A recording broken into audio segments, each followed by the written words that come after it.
আসসালামু আলাইকুম সবাইকে।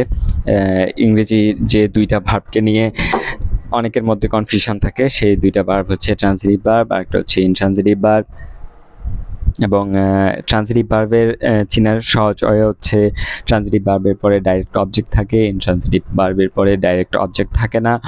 এবং ইনট্রান্সিটিভ ভার্বের ক্ষেত্রে অনেক সময় অবজেক্ট দেওয়ার প্রয়োজন হতে পারে, সেক্ষেত্রে এর আগে প্রিপোজিশন বসবে। ট্রান্সিটিভ ভার্বের একটা উদাহরণ হচ্ছে I subject, read transitive verb, A book. Read transitive ভার্বের ডাইরেক্ট অবজেক্ট হচ্ছে এ বুক। এবং আরেকটা উদাহরণ হচ্ছে হি রাইডস এ বাইক।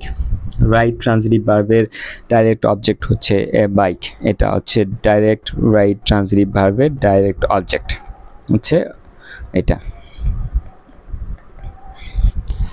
ইনট্রান্সিটিভ ভার্বের ক্ষেত্রে অবজেক্ট থাকে না, যেমন মাইক একজনের নাম। স্মাইলস হচ্ছে ইনট্রান্সিটিভ ভার্ব, স্মাইল এখানে ইনট্রান্সিটিভ ভার্ব, এরপরে কোনো অবজেক্ট নাই। ইনট্রান্সিটিভ ভার্বে অনেক সময় অবজেক্ট দেওয়ার প্রয়োজন হতে পারে, যেমন she goes to school. School হচ্ছে অবজেক্ট, এখানে স্কুল অবজেক্ট এবং স্কুল অবজেক্টের পূর্বে প্রিপোজিশন বসেছে এবং গোজ হচ্ছে ইনট্রান্সিটিভ ভার্ব। এবং ইনট্রান্সিটিভ ভার্বে যখন অবজেক্ট দেওয়ার প্রয়োজন হবে সেই ক্ষেত্রে অবজেক্টের পূর্বে প্রিপোজিশন বসবে।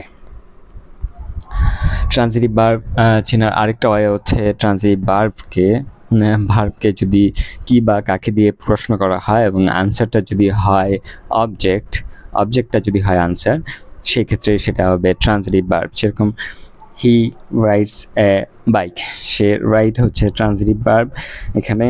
এবং আমি যদি রাইড ভার্বটাকে কি দিয়ে প্রশ্ন করি যে সে কি চালায়, সেক্ষেত্রে আনসার হবে বাইক। বাইক এখানে অবজেক্ট এবং আনসারটা অ্যাকশনটা রিসিভ করেছে হচ্ছে বাইক। সেক্ষেত্রে বুঝতে পেরেছেন আশা করি। আরেকটা উদাহরণ হচ্ছে আই রিড এ বুক। এ বুক হচ্ছে অবজেক্ট, এখানে রিড হচ্ছে অবজেক্ট। এবং রিড ভার্বকে যদি আমি কি দিয়ে কোয়েশ্চেন করি যে আমি কি পড়ি, সেক্ষেত্রে আনসারটা হবে হচ্ছে বই এবং অ্যান্সারটা হচ্ছে অবজেক্টটাই হচ্ছে উত্তরটাই হচ্ছে অবজেক্ট, সেক্ষেত্রে সেটা হবে ট্রান্সিটিভ ভার্ব। ইনট্রান্সিটিভ ভার্বের ক্ষেত্রে অ্যাকশন কমপ্লিট করা মানে সেন্টেন্সটা কমপ্লিট করার জন্য অবজেক্টের প্রয়োজন হয় না, সেটা আগে উদাহরণে দেখেছি আমরা। যেমন সামি রানস, সামি দৌড়ায়, সেক্ষেত্রে সেন্টেন্সটা কমপ্লিট হয়ে গেছে, সে অবজেক্টের প্রয়োজন পড়ে নাই। এখানে রান হচ্ছে ইনট্রান্সিটিভ ভার্ব। ইনট্রান্সিটিভ ভার্বে অনেক সময় আমি আগেই বলেছিলাম যে ইনট্রান্সিটিভ ভার্বে অনেক সময় অবজেক্টের প্রয়োজন পড়তে পারে, সেক্ষেত্রে অবজেক্টের পূর্বে প্রিপোজিশন বসবে। যেরকম শি গোজ টু স্কুল, সে কোথায় যায়, স্কুলে যায়। সে স্কুল হচ্ছে এখানে অবজেক্ট এবং এই অবজেক্টের পূর্বে হচ্ছে প্রিপোজিশন টু বসেছে, যেহেতু গোজ হচ্ছে ইনট্রান্সিটিভ ভার্ব। এবং আরেকটা উদাহরণ হচ্ছে মাইক স্মাইলস অ্যাট জেনি, এবং জেনি এখানে হচ্ছে অবজেক্ট এবং এর পূর্বে প্রিপোজিশন অ্যাট বসেছে।